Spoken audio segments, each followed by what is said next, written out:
Hola amigos, nuevo título para ustedes. Hoy, Selamat Tinggal Eropa. La película 2012 se trata de un cataclismo de nivel mundial cuyas consecuencias eran devastadoras para el planeta. En el guión, el protagonista Jackson Curtis, un escritor de ciencia ficción venido a menos, ha escrito un libro algunos años antes al que tituló Adiós Atlantis, en el que hablaba de conspiraciones y otros temas escabrosos para las élites reinantes. Todo ello redundó en que el libro no superara un mínimo de ediciones y un nada de interés, salvo en uno que otro personaje. La premisa y base de la película es la fecha de fin del mundo, 2012, basada en las lecturas del calendario maya, cuyos escritos narraban el fin de una era bajo un cataclismo causado por un desplazamiento de la corteza terrestre. La película estadounidense se rodó en Vancouver, Canadá, durante el verano del año 2008 y se estrenó el 14 de noviembre del año 2009, causando gran expectación por los magníficos efectos especiales y la trama que en sí no dejaba de generar alarma en un hecho que supuestamente ocurriría solo 3 años más tarde. Luego de ese cataclismo, todo el mundo cambió radicalmente. Aunque parezca curioso, continuaré el mensaje hablando de la historia de Europa. Extensa y muy compleja, pero podemos dar una visión general tratando de ser breves. Estamos claros que en la Edad Antigua, Grecia y Roma dominaron la región, estableciendo bases para la cultura, la política y la filosofía, es decir, fueron prácticamente la cuna de la sociedad occidental. Para la Edad Media y después de la caída del Imperio Romano, Europa se fragmentó en reinos y principados feudales. El cristianismo se extendió y el Sacro Imperio Romano Germánico surgió. Ya en el Renacimiento, entre los siglos XIV y XVII, un resurgimiento cultural y artístico en Italia y otros lugares marcó el comienzo de la Edad Moderna. En la Edad Moderna, es decir, entre los siglos XVII y XVIII, naciones-estado como Francia, España y el Reino Unido surgieron y compitieron por el poder. La Reforma Protestante y la Ilustración transformaron la religión y la política. La Edad Contemporánea, entre los siglos XIX y XX, trajeron las revoluciones industriales y políticas, guerras mundiales y el surgimiento de la Unión Europea. El siglo XXI pretende la integración europea, los desafíos globales y los cambios políticos y sociales. Pero el siglo XXI no solo trajo esos temas, también acarreó otros complejos, cuya proyección no es tan difícil de comprender. Por ejemplo, si usted hace una consulta a los medios formales respecto de cuántos templos cristianos existen en Londres, la capital de Inglaterra, aparece una larga lista encabezada por la diócesis de Londres, que tiene alrededor de 400 iglesias, la arquidiócesis de Westminster de la Iglesia Católica, que tiene alrededor de 200, y que hay además alrededor de 100 iglesias de otras denominaciones cristianas, como bautistas, metodistas, pentecostales. Y por último, también hay alrededor de 50 catedrales y grandes iglesias históricas. En total serían alrededor de 750 templos cristianos en la capital inglesa. Es interesante mencionar que Sadiq Khan es el alcalde de Londres desde el año 2016, reelecto en 2021 y en el 2024. Es el primer alcalde musulmán de una capital europea, abogado y político británico del Partido Laborista. Sin embargo, cuando usted consulta sobre la cantidad de templos islámicos que existen en Londres, según datos prepandémicos, la respuesta es que no se encuentra información al respecto y solo hace mención a las más conocidas, como la Mezquita Central de Londres, la Mezquita Fasl y la Mezquita Baitul Futun, todas en Londres, lo que no indica que no existan otras. Extraoficialmente se sabe que templos cristianos se han transformado y ahora se usan para predicar y practicar el Islam en muchas de las barriadas londinenses. En París tenemos la Gran Mezquita ubicada en el barrio latino. Es la mayor de Francia y tiene 1 hectárea de superficie y un minarete de 33 metros de altura.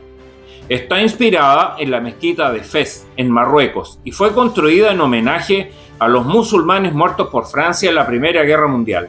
No hay información disponible sobre otras mezquitas en París. Tampoco es señal de que no existan otras. Como en Londres, los antecedentes se replican. En cuanto a la población, tenemos que en Gran Bretaña habitaban aproximadamente 3,4 millones de musulmanes, lo que representaba alrededor del 5% de la población y se dividían en 6 categorías. musulmanes autóctonos, estudiantes y ejecutivos de países musulmanes, otros que entraron sin restricciones, otros que fueron a Europa Occidental como trabajadores migrantes y otros musulmanes europeos nativos y solicitantes de asilo y refugiados. En tanto, en Francia el Islam es la segunda religión más profesada después del cristianismo. Habían alrededor de 8,4 millones de magrebíes, lo que representaba alrededor del 12,5% de la población. La mayoría de ellos son practicantes del Islam. Como contraparte, resulta importante destacar que en Irán la libertad religiosa es limitada y los cristianos enfrentan restricciones y persecución.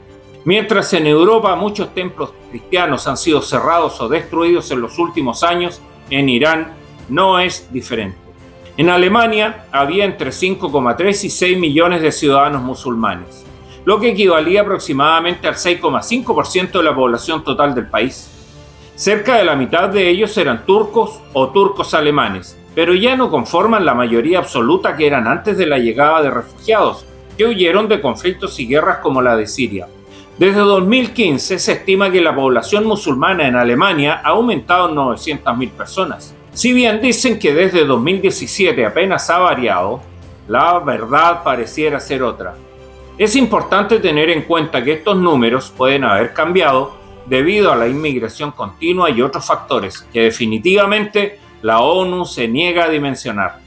Sin tener datos actualizados o creíbles, el último registro indicaba que la tasa de nacimiento en europeos era de 1,6 hijos por mujer, mientras que la tasa de nacimiento entre los musulmanes europeos era de más de 3 hijos por mujer.